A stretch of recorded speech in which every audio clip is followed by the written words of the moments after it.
I would say it took time to perfect the skill, but to be taken seriously, I think that ever since the get-go, I've been taken seriously.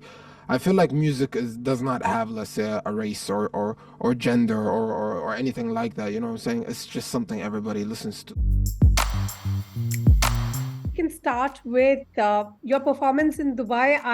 What are your thoughts on performing in front of a live crowd? That must be like your highlight, right? It feels great actually to perform and actually show out my talent and my music. I'm very happy and even looking forward to the next one too. How did we come up with the stage name? I had the inspiration when I was young from and the rapper EZE, and you can tell where it came from. Yeah, I liked his style. I liked his gloves and black jackets and stuff like that. So I felt related, I would say. It's one of the most unconventional professions that you can think of, which you have embarked on. Was that challenging?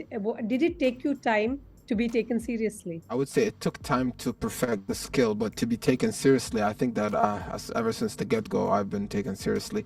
I feel like music does not have, let's say, a race or gender or anything like that. You know what I'm saying? It's just something everybody listens to. So, I mean, it is. I mean, yes, it is. It is kind of new around these parts, but I feel like within time, more talents will start to develop and stuff like that. Yeah. There's always the stereotypes about rappers. We come from a region that's sensitive, perhaps, and we can't push the envelope so much. So, is that restricting, or is that how you want to? I mean, you realize you're living in the UAE, and perhaps your music also reflects those cultural sensitivities. I think that it all depends on what type of message you're trying to shoot across.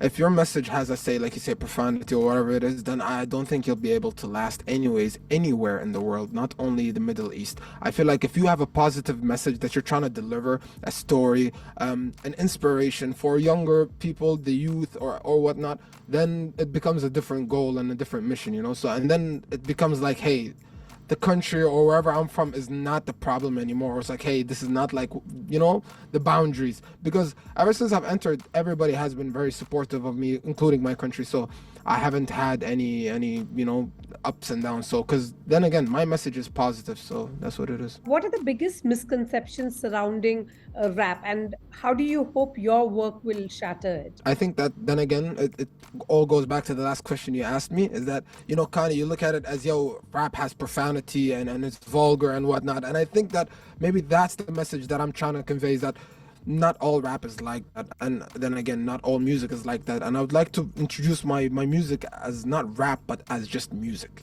something you want to listen to and how you feel. How do I make you feel when you listen to it? Do you feel good? Do you feel bad? Am I offending you? Then there again, it comes to, hey, is this music good or not good or whatnot? But then again, not all music is the same. When you think Yeah. of the origins of rap music, there's always conflict, there's always identity crisis, there's racism, there's a lot in the West, at least.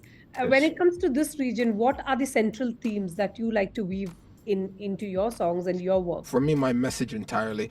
Before the rap had this and that, but then again, we're in a different age right now from back then. I feel like even in the West, racism before was way much more than right now. So even now, I feel like we've taken the good side of music and rap. And the message that I try to convey in my music is that in the end, if you work hard and believe in your dreams, you'll make it. And I don't think you should have any limits. You should keep going and break every barrier that's put possible by anything here. Concrete Jungle is one of your defining albums as well. Yes. Perhaps you can tell us about it. My EP Concrete Jungle is I feel like I meant it as an introduction of what I have gone through to get to where I am right now. All the obstacles, the speed bumps, because nothing is very easy to get to. Everything is tough and you have to work hard and believe in what you got.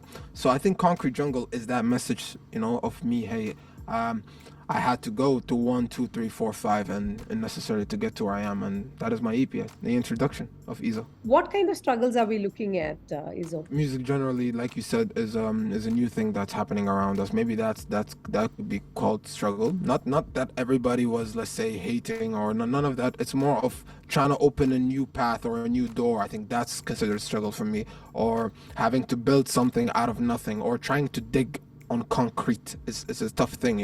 When there is a surface and it's very hard and you try to dig something new, That's what it is. Do you feel like a star, Izo? I don't really think so just yet. I feel like I still have way more I want to achieve, just for me to be like, now I am a star. But I feel like I'm just getting started, yeah. What's your songwriting process like? Do you like write, how does it work? Just run me through it. I try to see how I feel at the moment. Usually, I'm a kind of moody guy, so I would say like, hey, I feel like doing something up tempo or something like that, and then I would maybe listen to a couple beats or and start writing my songs, and that's about it. So I feel like it's very tough to tell you like how it starts, but usually it just starts with a intention, I would say. What would you like your legacy to do? Are you thriving on collaborations? Because everybody these days, unless you collaborate with an A-lister, I'm not even sure if how relevant, how soon can you attain instant stardom kind of thing. Do you believe that? I think that collabs are a good thing. They're a healthy thing, but they're not the only way forward. I think that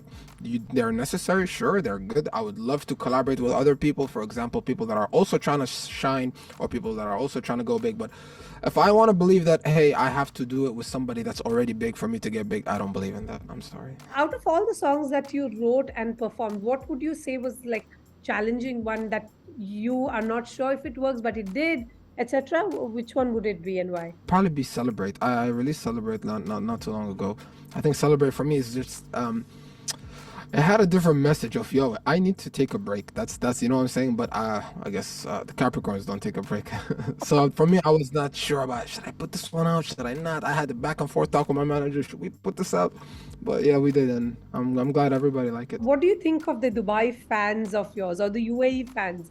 Do they really get you, or are you trying to like? How does it work? How have you gauged them? To be honest with you, I've gotten so much genuine like love from them. I cannot even explain it to you. It's kind of like falling in love. It's like I cannot explain it. It's just there, and it's really strong and amazing. So I really cannot explain. But then again, yeah, Dubai fans are my favorite because they're my people. So I'll always go back to them in the end. So how far I go up, I'll always come to them. How do you filter the hate? I mean, that's a part. Being on social media must get you love and some trolls. I just don't waste a lot of time on my social medias unless if I'm gonna respond. For example, I pop and there is a say, for example, 10 love comments and 1 hate comment. I'll respond to the 10 and not look even at the 1. I think that, yeah, I just don't want to burn my time or my energy trying to see exactly what they're trying to say or what they do. I just keep them to the side. Everybody got to do what they got to do. Izo, you also the Goodwill Ambassador for ending malnutrition.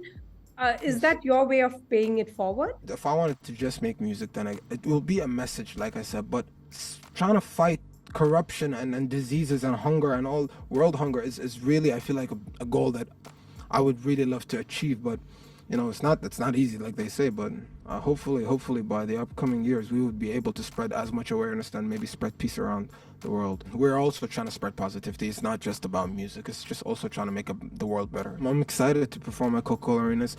I feel like I've dreamt about it when I was a kid, and it's kind of like a deja vu feeling. It's like when you kind of imagine and you dream about you being something, and then it's kind of starting to happen. It really feels good. It feels not, I would say, feels really like weird, but it's good. I want to approach the arena always in a humble way. I don't want to too off of myself or something like that. I want to be humble, and I want to appreciate the gift that I got, or appreciate the spot that I'm in, so that then again it draws and creates more inspiration for everybody around. That's what I feel. So I don't want to take on it like, hey, I'm very happy to be there, and I'm very humble to be there. That's what all I gotta say.